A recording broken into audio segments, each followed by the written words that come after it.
What's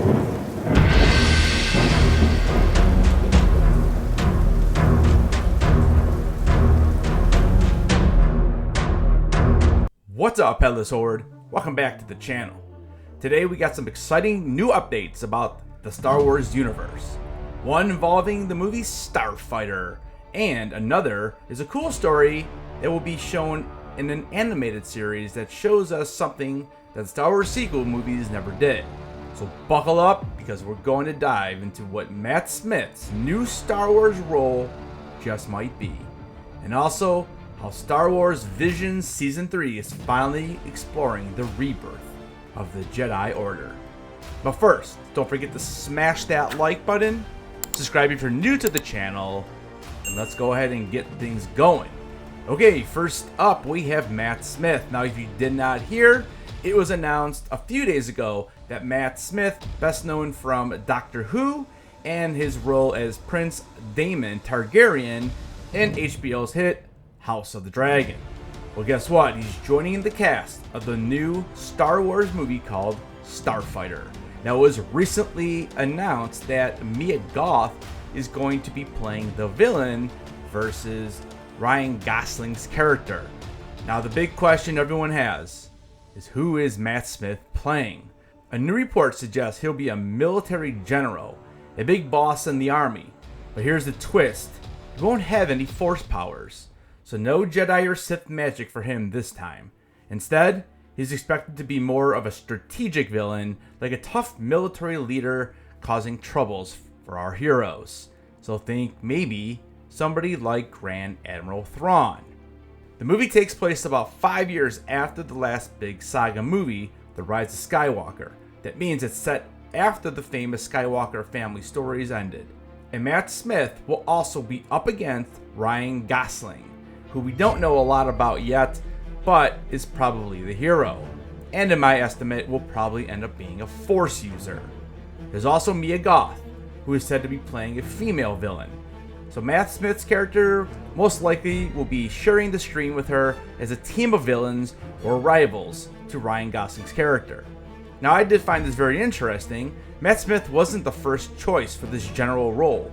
The director, Shawn Levy, who's known for big movies like Deadpool and Wolverine, apparently talked to several actors before picking Smith. Some people even passed on the role, maybe because this movie is a fresh start and a bit of a mystery.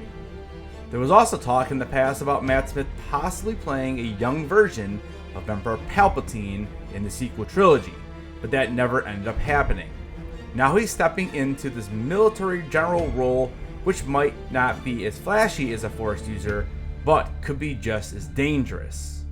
Imagine a villain who's not using magic, but is smart, ruthless, and commanding armies.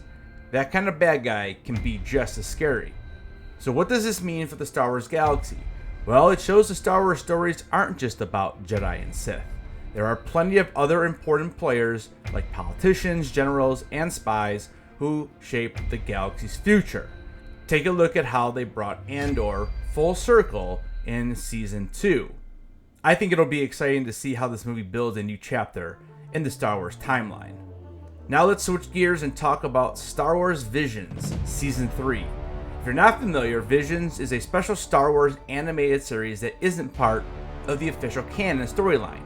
That means the stories don't have to fit perfectly with the main movies and shows. So the creators can get really, creative. Visions has done some really cool things, like showing new types of lightsabers, exploring different cultures in the galaxy, and telling unique stories about Jedi and other characters. But here's the big deal. Season 3 of Visions is finally going to show something that the Star Wars sequel movies never showed us: how the Jedi Order comes back after almost completely disappearing. Remember the sequel trilogy? One of the biggest letdowns for many fans was how little we saw of Luke Skywalker, the famous Jedi from the original movies, actually rebuilding the Jedi Order. In the sequels, one of the reasons why Luke went into exile was because his Jedi temple was destroyed, and we barely saw his journey to bring back the Jedi. Now, we have gotten a peek at Grogu's training with Luke in the Book of Boba Fett, but that was just a small part of a much bigger story. So why is this important? Well, the Jedi is a group of Force users who protect peace and fight evil.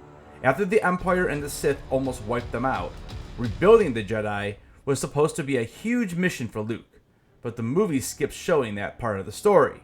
Now here's where Star Wars Visions Season 3 can possibly step in. They're releasing an episode called The Ninth Jedi, Child of Hope. This episode follows the story of Jedi trying to survive and bring the Order back, while the dark side are trying to stop them. Plus, we are also going to get a whole follow-up series called Star Wars Visions Presents The Ninth Jedi, coming in 2026, that will even dive deeper into the Jedi Rebirth story. Even though this story isn't officially considered Star Wars canon, it's the closest we've gotten so far to seeing what rebuilding the Jedi Order really looked like. Fans who wanted to see Luke's big mission will get to enjoy a similar story told in a fresh, exciting way. Now, if you're still with me in this part of the video, you're clearly a Star Wars fan. So why is it important for you to care about these two stories? Well, Matt Smith's role shows that Star Wars is expanding beyond the Skywalker saga and Jedi powers, telling new kinds of stories with smart, strategic villains. This is something we really have not seen, probably since Grand Moff Tarkin. And Star Wars Visions Season 3 is bringing back a classic Star Wars theme, the hope of rebuilding good and fighting evil, even if it's through an animated story outside the main timeline. And who knows, if the story is that good, maybe it's possible that Disney uses portions of that and gives us something we all wanted to see for so many years: Luke rebuilding the Order. Before we wrap up, here's a quick look at what else is coming to the Star Wars universe very, very soon. Star Wars Visions Season 3 will be premiering later on this year. Next year we have the Mandalorian and Grogu film coming out in May, and then Starfighter right now is scheduled to be coming out in 2027. We also have Ahsoka Season 2 next year, and one of these days we might actually get a script for the new Rey film. Alright guys, well, what do you think about Matt Smith playing a military general villain? Are you excited to see Visions finally show a Jedi Rebirth story? Let me know all of this down in the comments below. Thank you so much for watching this video. Don't forget to keep those heads on, and I'll see you guys in the next video.